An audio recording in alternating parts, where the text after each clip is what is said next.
જય શ્રી કૃષ્ણ. રાધે રાધે. રાધે સત્સંગમાં સત્સંગનું રસપાન કરતા બધા જ આત્મીયજનો શ્રી વલ્લભની પ્રેરણાથી પ્રેરાઈને રાધે સત્સંગમાં આજે આપણે સત્સંગ એટલે શું, સત્સંગની ફલશ્રુતિ શું છે તે વિશે જોઈએ.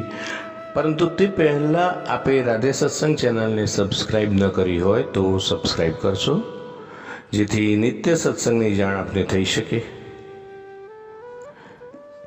एक घड़ी आधी घड़ी आधी में पुण्याद, जो जाए सत्संग में कटे कोटि कोटि अपराध.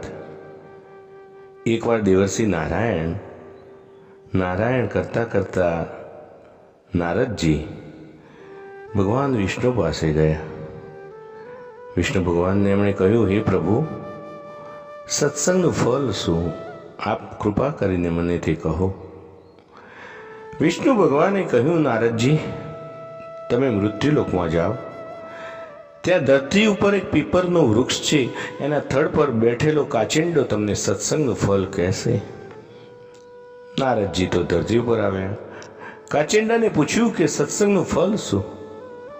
પણ જ્યાં નારદજી સત શબ્દ બોલ્યા એટલામાં તો કાચિંડાનું પ્રાણ પંખેરું ઉડી ગયું. એટલે નારદજી પાછા આવ્યા અને કહ્યું, પ્રભુ, સત શબ્દ બોલતા જ કાચિંડો તો મરી ગયો. તમે તો મને જીવ હત્યાનું પાપ લગાડ્યું. ભગવાને ફરીથી કહ્યું, તમે ધરતી પર જાઓ અને ત્યાં આંબાના ઝાડ પર એક પોપટ બેઠો હશે, તે તમને સત્સંગનું ફળ કહેશે. નારદજીએ ધરતી પર આવીને આંબાના ઝાડ પર બેઠેલા પોપટને કહ્યું, મને સત્સંગનું ફળ શું છે તે કહો. પરંતુ સત શબ્દ સાંભળતા જ પોપટના પણ પ્રાણ નીકળી ગયા. તેથી નારદજી ફરીથી ભગવાન પાસે આવ્યા અને કહ્યું, પ્રભુ, તમે તો મને 2 હત્યાનું પાપ લગાડ્યું. પોપટ પણ મરી ગયો. ભગવાને કહ્યું, તમે ત્રીજી વખત જાઓ અને એક બ્રાહ્મણને ત્યાં એક બાળક પારણામાં સૂતું હશે, તે તમને સત્સંગનું ફળ કહેશે. નારદજી તો ડરતા ડરતા ગયા અને બ્રાહ્મણના પારણા પાસે જઈને કહ્યું, સત્સંગનું ફળ શું? આ વખતે પણ સત શબ્દ કાને પડતા જ બાળકનું પ્રાણ પંખેરું ઉડી ગયું.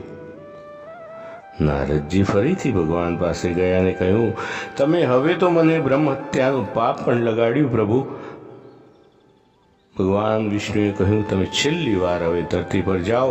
એક રાજાને ત્યાં રાજકુંવરનો જન્મ થયો છે, તે તમને સત્સંગનું ફળ જણાવશે. આ સાંભળી નારદજીએ કહ્યું, ના પ્રભુ, ના, હવે તો હું નહીં જાઉં. કારણ કે કાચિંડો, પોપટ અને બ્રાહ્મણના મરવાથી એ રીતે જો રાજાનો કુંવર પણ મરે ને તો મારું તો માથું જ ઉતારી લે. તો પ્રભુએ કહ્યું, તો જાઓ, મારું વચન છે, તમને કંઈ નહીં થાય. નારદજી રાજાને ત્યાં ગયા. રાજાએ સ્વાગત કરી આસન પર બેસાડ્યા છે. નારદજી કુંવરના પારણા પાસે ગયા અને કહ્યું, હે કુંવર, મને સત્સંગનું ફળ જણાવો.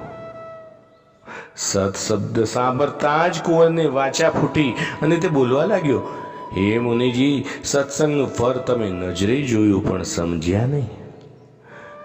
તમે જ્યારે પહેલા આવ્યા ત્યારે હું કાચિંડાની યોનિમાં જન્મ્યો હતો અને તમારા મુખે સત્સંગ શબ્દ સાંભળતા જ મારો કાચિંડાનો દેહ છૂટ્યો અને આ જ રીતે પોપટની યોનિમાં અને ત્યારબાદ બ્રાહ્મણ પુત્રની યોનિમાં જન્મ મળ્યો અને છેલ્લે મને રાજાને ત્યાં જન્મ મળ્યો છે.